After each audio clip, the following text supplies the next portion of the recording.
Grow the game. I've heard those words throughout my whole life.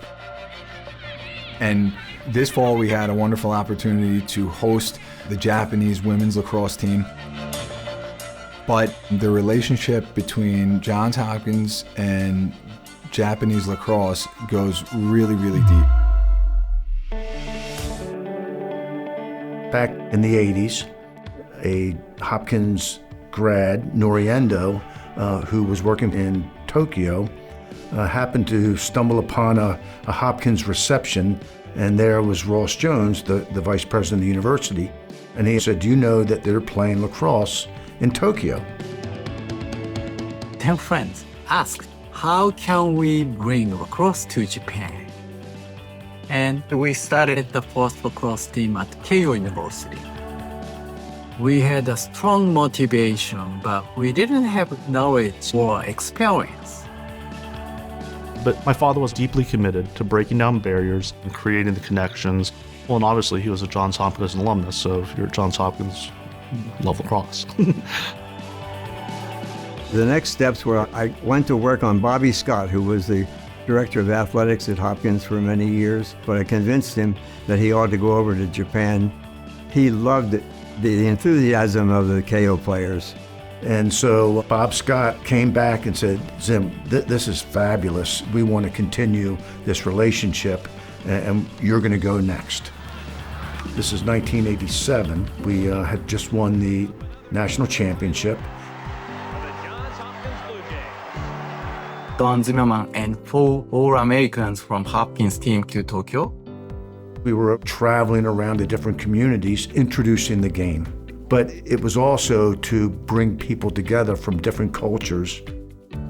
I played midi, and Coach Zimmerman's position was also midi, so we made friends quickly.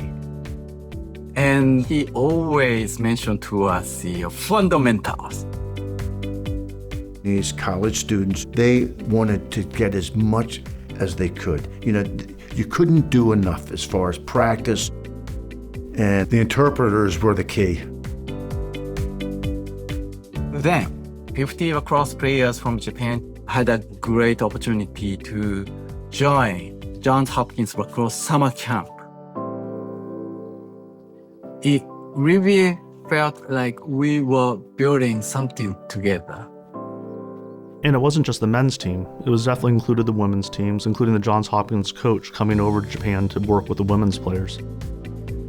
Then when we took the Hopkins team to Tokyo in 1989, it was to participate in the first ever International Friendship Games. And then things went from there. It's pretty incredible. They've taken it and ran with it. Their college lacrosse system today is incredibly robust. I understand more than 200,000 young people in Japan have played the game, and there's some 15,000 or more playing today. Japan's teams are placing in the top 3 or 4 worldwide. In June, our team gets to fly out to Japan, and we get to play Team Japan, which we're so excited about. We are incredibly grateful for an anonymous donor who stepped up for us to go back, compete, and make new friends. Norio Endo came up with the phrase, "Lacrosse makes friends." And that holds true today.